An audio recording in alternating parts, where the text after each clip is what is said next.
Pessoal, imagina a seguinte situação. Pensa numa corporação multimilionária, gigantesca, onde o próprio CEO tem assim um pavor absoluto de contratar um novo diretor. Nossa, o que já é um absurdo no mundo dos negócios, né? Exatamente. E o motivo? O motivo é que um grupo formado pelos clientes mais agressivos dessa empresa simplesmente cercou o prédio, foi para as redes sociais publicar ameaça de boicote e deu um aviso bem claro. Falaram que se o nome escolhido não agradar a eles, vai ter um motim generalizado. É o tipo de coisa que numa empresa tradicional terminaria em caso de polícia na hora, ou então em falência imediata. Falência no dia seguinte. Mas o pior é que no nosso mergulho profundo de hoje, a gente vai ver que isso não é uma metáfora exagerada, sabe? É, na verdade, só mais uma terça-feira comum nos bastidores de um dos maiores clubes de futebol do Brasil. Com certeza, é um retrato que, olha, desafia qualquer manual de governança que a gente conheça. O material que a gente tem em mãos hoje documenta uma crise de proporções, assim, tectônicas. Tectônicas é uma ótima palavra para descrever. Pois é. E o que torna essa análise tão fascinante é que as fontes que a gente analisou não estão descrevendo só um time que está com dificuldade de acertar um passe no gramado, sabe? Elas dissecam um estudo de caso muito complexo sobre como gerenciar a crise num ambiente de altíssima volatilidade emocional. É um caldeirão, né? Total.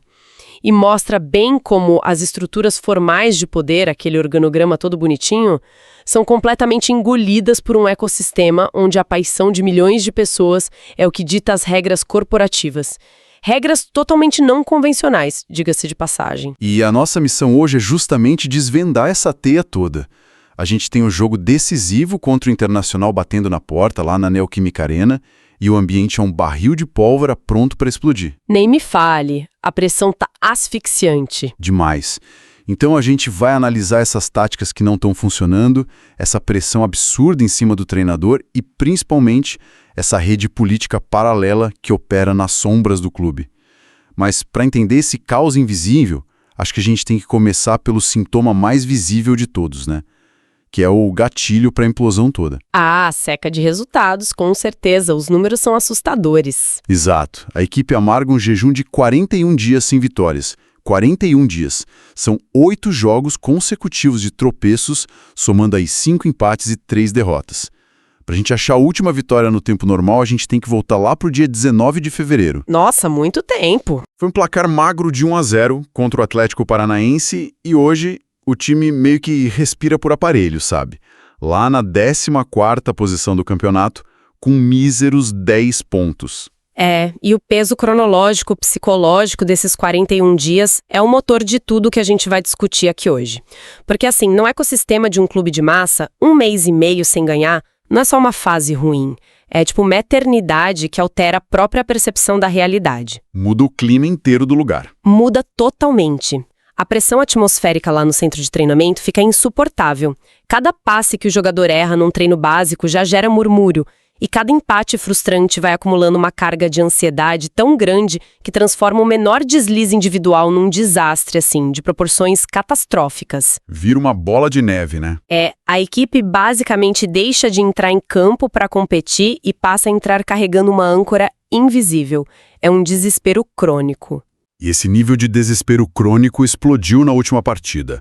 Aquela derrota dura de 3-1 para o Fluminense. E o detalhe é que o estopim não foi nem o placar final em si, mas um evento bem específico que aconteceu logo aos 7 minutos do segundo tempo. Ah, a expulsão do Alan. Isso. A expulsão do volante Alan, com cartão vermelho direto. As fontes detalham que a repercussão interna foi imediata e muito severa. Ele foi obrigado a pedir desculpas formalmente ali no vestiário do Maracanã, na frente de todo o elenco e da comissão técnica. Uma humilhação pública interna, digamos assim? É, um clima péssimo. E, além disso, ele sofreu uma multa salarial bem punitiva. E aí, olha só que detalhe surreal que eu considero uma das maiores ironias desse cenário todo. O valor dessa multa foi mantido em absoluto sigilo pelo clube. E a justificativa que eles deram, cumprimento da LGPD, a Lei Geral de Proteção de Dados. Mentira! Olha, essa invocação da LGPD é um choque de realidades formidável. Chega a ser cômico. Pensa na contradição dessa situação. O futebol brasileiro, É, por natureza, um dos ambientes de maior exposição pública do planeta. Com certeza, não tem privacidade nenhuma. Nenhuma. A vida dos atletas é dissecada em tempo real por milhões de pessoas. O erro do cara é repetido em câmera lenta 19 vezes na televisão, de todos os ângulos. É, rir pra não chorar, né? Pois é. E aí, para lidar com uma punição super visceral de vestiário, que é uma multa por falta de controle emocional, o clube aciona um escudo burocrático, sabe? Uma lei inspirada em legislações europeias de privacidade corporativa. É a tentativa de dar um verniz de governança moderna para um ambiente que, na verdade, está operando numa lógica de punição quase medieval. É um paradoxo brilhante, brilhante mesmo. Mas voltando para a mecânica do jogo, tem um ponto sobre essa expulsão que eu acho que merece um debate mais aprofundado entre a gente. Manda. Porque geralmente a narrativa diz o quê? Que o treinador, que no caso é o Dorival Júnior, é a grande vítima quando um jogador comete um erro individual absurdo desses. Mas olha, eu vejo isso por um ângulo bem diferente. Como assim? Se um volante super experiente como o Alan simplesmente perde a cabeça e toma um vermelho direto logo no começo do segundo tempo num jogo crucial, isso não aponta para uma falha direta da preparação psicológica. Ah, entendi o seu ponto. Do controle que a comissão técnica deveria exercer sobre o grupo. Por que a análise externa costuma dar esse passe livre para o treinador num momento desses? Olha, essa é uma provocação excelente. Excelente mesmo. Porque a defesa tradicional do treinador argumenta que, bom, ele não entra em campo para dar um carrinho imprudente, né? É a fronteira física do trabalho dele. Ele fica ali na área técnica. Exato, o argumento clássico. Só que a sua leitura toca no ponto central da gestão de recursos humanos no esporte. Um time de futebol não é só um quadro tático com peças se movendo, é um coletivo emocional. Totalmente emocional. Então, quando um pilar central da equipe tem um colapso de disciplina no momento de alta tensão, isso evidencia, sim, que a blindagem psicológica que a comissão técnica montou falhou miseravelmente. O erro do Alan funciona tipo retirar uma viga de sustentação de um prédio. A estrutura inteira vai para o chão. Vai para o chão. Não importa o quão brilhante foi o desenho tático que o Dorival fez lá no vestiário no intervalo. Se a estrutura de controle emocional desaba, o teto cai na cabeça de todo mundo imediatamente. E o teto desabando cai invariavelmente em cima de quem assinou a planta, né? Que é o treinador. A pressão se transfere muito rápido para ele, criando o que as fontes descrevem como uma situação insustentável. A informação que a gente tem é que o Dorival Júnior pode ser demitido já na próxima segunda-feira, se não conseguir ganhar do Internacional. E a corda tá super esticada. Muito. E tem um complicador aí que beira o surrealismo. A diretoria exige o que eles chamam de, aspas, mudança de expectativa. Ai, esse termo. Loucura, né? Ou seja, mesmo que o time ganhe, se for uma vitória meio feia, no sufoco, pouco convincente, a cabeça do técnico ainda corre risco de rolar. Cara, esse conceito de exigir uma mudança de expectativa mostra bem o quão quebrada tá a métrica de avaliação lá dentro. Como é que você quantifica uma expectativa? Pois é, não é um número numa planilha. Não é. É uma diretriz baseada inteiramente em percepção e, convenhamos, em pânico. Quando a diretoria de uma instituição desse tamanho abandona qualquer parâmetro objetivo de desempenho e passa a decidir se mantém ou não um profissional por um sentimento abstrato, é porque o planejamento estratégico já era. Deixou de existir faz tempo. Virou bagunça. Reações de humor da arquibancada e da pressão política nos corredores. O que nos leva à pergunta de $1 milhão. Ou melhor, de vários milhões. O que ainda impede que o botão de ejetar seja apertado hoje. As fontes apontam dois fatores bem curiosos, e ambos revelam muito sobre as distorções financeiras e culturais do nosso futebol. Vamos lá. O primeiro fator é um escudo financeiro brutal. Se eles demitirem o Dorival agora, isso aciona uma multa rescisória milionária, equivalente a 3 meses do salário dele. E o segundo fator é um traço meio místico do currículo dele. Ah, a velha fama de copeiro. Exatamente. A fama de ser um técnico copeiro, aquele profissional que tem uma aura especial para a competição de mata-mata. E como o time está prestes a estrear na Libertadores contra o Platense, e logo depois já emenda a Copa do Brasil, Essa fama funciona tipo aquela carta de saída livre da prisão num jogo de tabuleiro, sabe? Perfeita analogia. E a mecânica dessa carta de saída livre da prisão é muito fascinante de observar. Mas vamos dissecar primeiro esse chamado escudo financeiro. Claro, vamos lá. Porque, na teoria corporativa clássica, multas rescisórias pesadas são criadas justamente para forçar as diretorias a terem pensamento de longo prazo, para evitar a demissão na emoção. Fazer o cara pensar 2 vezes antes de mandar embora. Isso. Mas a lógica econômica dos clubes brasileiros opera numa realidade completamente paralela. É o que a gente pode chamar de gestão por endividamento futuro. Nossa, isso é um perigo. Um perigo enorme. O impacto de uma multa de milhões raramente impede uma demissão aqui. Por quê? Porque o clube simplesmente não paga esse valor à vista. Eles transformam essa rescisão num carnê gigantesco parcelado a perder de vista. Tipo empurrar com a barriga, né? Exatamente. O nosso material de apoio até cita os exemplos recentes do Hernan Crespo, no São Paulo, e do Mano Menezes. A multa, nesses casos, não é um freio para arrumar a casa. Ela vira só mais um passivo jogado lá para o futuro, para a próxima gestão tentar resolver. E é por isso que a situação se torna tão bizarra. Mas sabe o que mais me causa um curto-circuito mental nessa história toda? O quê? É a contradição temporal dessa diretoria.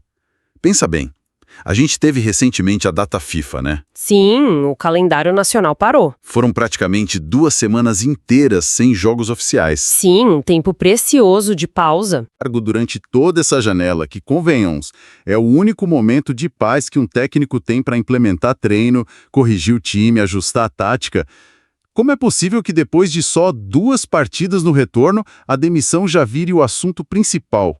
Não faz o menor sentido. Qual é a lógica de atravessar um deserto de 2 semanas com um guia só para pensar em demitir o cara assim que chegam no primeiro oásis só porque a água estava meio turva? Olha, não tem lógica. Essa é a conclusão inescapável que os fatos nos obrigam a engolir. Essa dissonância cognitiva prova que as decisões lá dentro não estão sendo pautadas por avaliação técnica do que foi trabalhado nessa data FIFA. Estão sendo pautadas por desespero puro. Pela iminência do caos político. Segurar o técnico durante a pausa era só uma tentativa meio frágil de fingir que existia um discurso de planejamento. Mas ameaçar demitir ele 2 jogos depois mostra que o tal escudo financeiro e o histórico de Copas já não estão aguentando o tranco da pressão externa. O imediatismo dominou tudo. Varreu completamente qualquer resquício de convicção que ainda existia lá dentro. E quando a gente fala dessa pressão externa, é aí que a gente chega no ponto onde a estrutura corporativa tradicional do clube se desintegra de vez. Numa empresa normal, os diretores vão lá, fecham a porta do conselho de administração e tomam as decisões isolados do barulho lá de fora, né? Isso na teoria, né? Numa empresa bem administrada. Exato. Mas no Corinthians existe um xadrez político paralelo. Oficialmente, quem assina a demissão ou a permanência do técnico é o presidente, Osmar Stagli. A caneta é dele. Oficialmente. Mas as fontes relatam que o Stabile está paralisado, consumido pela indecisão. E o motivo é que essa caneta dele é guiada por forças ocultas, forças externas, mais especificamente por uma panela de pressão que o pessoal chama de quinto andar do Parque São Jorge. Nossa, o famoso quinto andar. É onde os conselheiros e aliados políticos influenciam cada passo, cada movimento. E ainda tem o peso enorme da opinião do Marcelo Paz rolando ali nos bastidores. Pois é, esse quinto andar representa basicamente o governo invisível do clube. É o lugar onde qualquer organograma oficial perde totalmente o valor, sabe? O presidente, que é a figura formal, precisa gastar uma quantidade bizarra de energia política só para conseguir navegar pelos interesses que ficam batendo cabeça entre esses conselheiros. É quase um parlamento paralelo. É muito isso, só que, por mais enrolada que seja essa política lá do quinto andar, ela ainda é uma dinâmica interna, certo? É gente do clube. O verdadeiro rompimento com a normalidade corporativa acontece quando essa influência pula o muro do clube e vai parar lá na rua. E a rua tem um sistema de comunicação extremamente direto, viu? A Gaviões da Fiel, que é a maior torcida organizada da instituição, não mandou uma cartinha ou um e-mail com reclamação. Não, eles resolvem pessoalmente. Exato. Eles foram fisicamente até o centro de treinamento para cobrar o elenco e a comissão técnica olho no olho. Mas a demonstração real de poder mesmo veio logo depois disso. O presidente dessa torcida organizada, o Alexandre Domênico, foi para as redes sociais emitir um comunicado que teve praticamente um peso de diretriz oficial da empresa. É inacreditável o poder disso. E a mensagem básica foi a seguinte: a troca do treinador está liberada, podem trocar, mas a contratação do Tite está terminantemente vetada. E os precedentes mostram que, quando eles falam, o clube simplesmente obedece. Com certeza. Tem histórico aí. As fontes relembram bem o caso super tenso do técnico Cuca, que foi contratado, tomou uma rejeição popular gigantesca e teve que pedir as contas depois de míseros 2 jogos. O Vojvoda, que é outro nome muito forte no mercado hoje, também já carrega uma âncora pesada de rejeição interna por causa daquele trabalho dele no rival Santos. É um negócio muito doido observar uma organização de torcedores funcionando como, sei lá, uma auditoria externa com poder real de veto em cima do RH do clube. Sim, e essa dinâmica toda exige uma análise sociológica muito profunda. Para você conseguir entender como um colosso do tamanho do Corinthians opera, a gente tem que aceitar que as torcidas organizadas não são só aqueles grupos que ficam cantando para apoiar o time na arquibancada. Longe disso. Muito longe. Elas se estabeleceram depois de décadas como verdadeiros órgãos políticos com uma representatividade de massa absurda. Então, quando o presidente de uma organizada vem a público vetar um treinador do peso de um Tite, ele não está só dando uma opinião esportiva. Ele está testando os limites da própria jurisdição que ele tem sobre o clube. É uma demonstração de força, né? Total. E aquele caso do Cuca que você mencionou serve como uma jurisprudência viva ali dentro. Provou que ter a aprovação prévia das arquibancadas virou um pré-requisito não escrito, mas que na prática quebra qualquer contrato. O presidente sabe muito bem que tentar desafiar um veto popular assim significa transformar todo o jogo em casa num inferno. Num referendo para destruir a gestão dele. Ele fica refém. Totalmente refém. A governança baseada em planilhas cede o espaço inteiro para uma governança baseada puramente em controle de danos emocionais. E aí que tá o grande drama. Porque toda essa teoria política complexa, essas multas milionárias em 1000 parcelas, os vetos dos caciques do 5º andar da rua, tudo isso vai precisar caber dentro de um retângulo de grama no domingo. E a conta chega no gramado. Chega e o cenário prático é aterrorizante. A gente vai ter a Neoquímica Arena entupida de gente, ingressos completamente esgotados para as 19h30 e contra um adversário muito cascudo que é o Internacional. E as fontes indicam que, taticamente falando, o time é um castelo de cartas tremendo ao vento. Uma ventania forte, diga-se de passagem. Muito forte. E se fala bastante da teimosia crônica do Dorival Júnior, né? Especialmente por ele insistir muito em escalar o Rodrigo Garro e o Breno Bidon jogando juntos. O pessoal avalia que essa combinação nitidamente quebra a dinâmica ali no meio-campo e afunda o rendimento individual do Bidon. E sabe como eu vejo isso do ponto de vista mais analítico? Como? Essa teimosia costuma ser o sintoma de um profissional que está tentando forçar a realidade do jogo a se encaixar na teoria da cabeça dele, em vez de pegar a teoria dele e adaptar para a realidade do que os jogadores estão rendendo no campo. Faz sentido. Fica cego, né? Exato. Quando o treinador está balançando no cargo, a instabilidade tática vira regra. Ele tenta consertar a casa mudando os móveis de lugar o tempo todo. E isso, na cabeça dos atletas, só aumenta aquela sensação de improviso e insegurança. Falando em insegurança, a gente tem que falar do setor mais sensível nesse momento de pânico todo, que é a defesa. As fontes mostram que as falhas do zagueiro Gabriel Paulista viraram rotina e estão custando muito caro para o time. Uma posição crítica. A mecânica mais básica do futebol diz que, bom, se o titular está errando muito, você coloca o reserva imediato. Mas o problema dramático que a gente vê nas fontes é que colocar o André Ramalho, que está no banco, não traz segurança estrutural nenhuma para o time. A defesa virou um jogo de roleta russa onde ninguém consegue estancar a sangria. Pois é, mas o mais bizarro dessa situação defensiva toda nem é a zaga, né? Ah, não. Não mesmo. O diagnóstico mais bizarro do estado mental da torcida nesse momento não vem da zaga, vem lá debaixo das traves. Especificamente dessa campanha popular surreal, pedindo a escalação daquele goleiro da base, o Cauê. Nossa, o fenômeno Cauê. Olha, de longe, esse é o elemento mais rico do ponto de vista comportamental que esse material trouxe pra gente. sintetiza com uma perfeição absurda o apagão total da racionalidade do torcedor brasileiro em tempo de crise. Totalmente. Porque pensa bem, quem gosta de ler manual tático moderno sabe que hoje o goleiro precisa ter o quê? Uma frieza de cirurgião, saber distribuir bola com os pés, ter uma leitura de jogo perfeita, certo? Sim, um goleiro moderno joga com o pé quase como um zagueiro. Exato. Mas essa galera da torcida que tá fazendo o clamor pelo Cauê não tá nem aí pra estatística de passe certo. Eles querem o Cauê lá porque o cara tem fama de ser um autêntico, aspas, fio desencapado. Completamente louco. É. E a base dessa adoração toda é um evento completamente surreal que aconteceu na final do Campeonato Sub-20, lá em 2022. O Corinthians tinha acabado de perder o título para o arquirrival, o Palmeiras. Apitou o fim do jogo, derrota consumada, e o que o jovem Cauê fez? Isso parece roteiro de filme. Parece. Ele deu um pique absurdo, atravessando o gramado, deu um pulo e tentou meter uma voadora digna de cinema em cima dos jogadores adversários. E o detalhe que eleva o negócio da tragédia para a comédia é que ele errou o alvo. Ele deu uma voadora no vácuo, não acertou ninguém. Ele deu um golpe ninja no vento, né? Exato. A voadora não conectou, de jeito nenhum, mas mesmo assim esse gesto isolado virou um verdadeiro patrimônio intangível. Para uma torcida que tá faminta, desesperada por alguma demonstração de sangue nos olhos, sabe? É muito louco isso.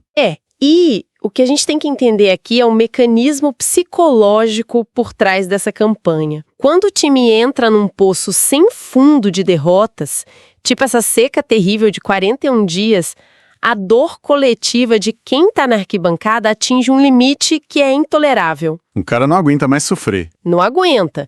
E aí que o torcedor joga a análise técnica fria pela janela, ele não quer mais ver recomposição defensiva bem feita, não quer ver transição rápida pro ataque. Ele quer caos. Ele quer sangue, a verdade é essa. Ele busca uma catarse física ali no campo para validar a frustração que ele está sentindo. Então, um goleiro que tenta dar um golpe de arte marcial no rival, mesmo passando vergonha e errando, vira um ídolo, porque ele está terceirizando fisicamente a fúria que o torcedor queria colocar para fora. A agressividade irracional passa a ser vista como o ápice do comprometimento com a camisa. É a substituição total da razão pela exigência visceral de mostrar raça, mesmo que seja aquela raça burra, né, disfuncional, que num jogo de profissional só ia gerar uma expulsão óbvia e deixar o time na mora de novo. Exatamente como aconteceu com Alan. É um ciclo. É fascinante e assustador ao mesmo tempo. E o contexto atual não dá 1 centímetro de margem para essas experiências malucas. A loucura do nosso calendário impede o clube até de respirar. O Corinthians não tem como se dar o luxo de poupar jogador contra o Inter no domingo, já pensando na viagem para a Argentina contra o Platense no meio da semana e muito menos para o clássico contra o Palmeiras logo em seguida. Com 10 pontos na tabela, flertando perigosamente com a zona de rebaixamento e vendo o Botafogo, a Chapecoense e o Mirassol chegando cada vez mais perto ali no cangote, o clube só tá lutando para sobreviver cada dia, sabe? Cada jogo é uma final. Cada jogo é uma final que pode afundar a instituição de vez. E é justamente esse desespero que nos empurra direto para a informação mais sombria que apareceu nessa documentação dos bastidores.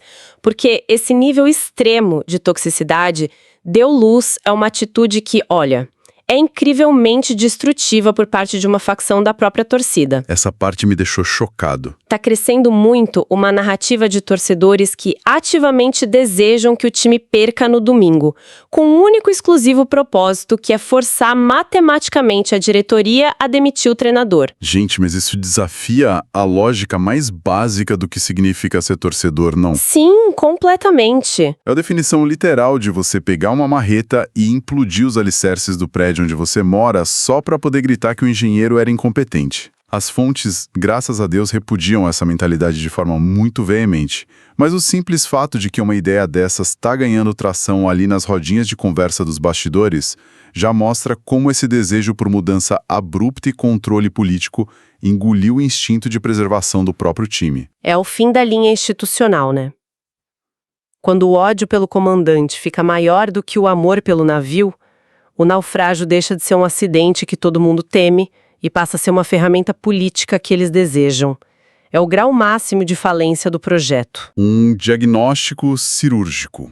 Bom, para a gente tentar amarrar todos esses fios soltos dessa teia inacreditável que a gente dissecou hoje, a gente mergulhou fundo na realidade de um colosso do futebol que está afogado nessa seca de 41 dias. A gente observou aquela hipocrisia de invocar a lei de proteção de dados só para esconder o valor de uma multa de vestiário e como o apagão individual de um atleta, o Alan, dinamita todo o planejamento técnico. Um caos em todos os níveis. Com todos. E a gente dissecou esse surrealismo financeiro que mantém um treinador no cargo não porque confiam nele, mas porque não tem dinheiro vivo para multa rescisória que vai virar mais uma dívida parcelada para o futuro. A gente viu como a caneta do presidente é esvaziada pela política de corredor lá do 5º andar e pelo veto explícito que torcida organizada posta na internet. E para coroar tudo, essa quebra absurda da razão tática, onde o desespero é tamanho que parte da arquibancada acha que a salvação do time está na voadora errada de um goleiro da base. Tudo isso vai entrar em campo naqueles 90 minutos sufocantes de domingo, com a sombra de uma parcela da torcida pronta para comemorar o próprio fracasso.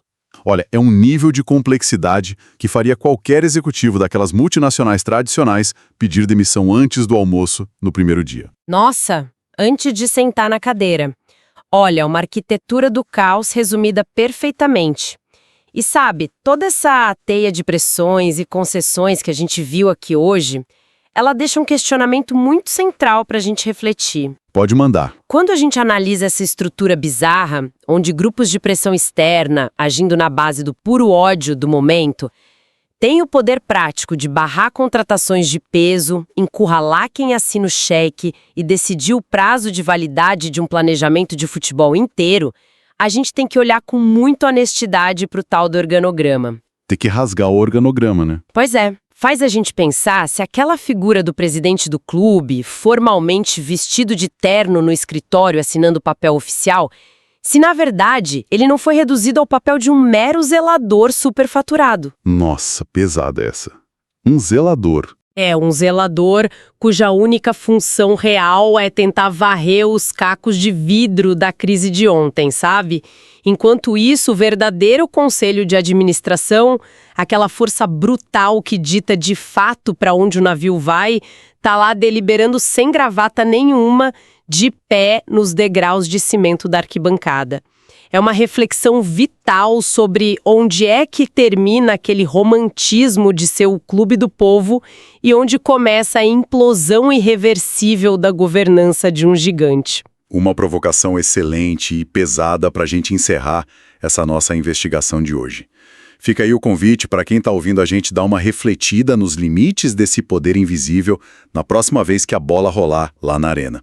O tabuleiro está montado para esse domingo. Um abraço e até o nosso próximo mergulho profundo.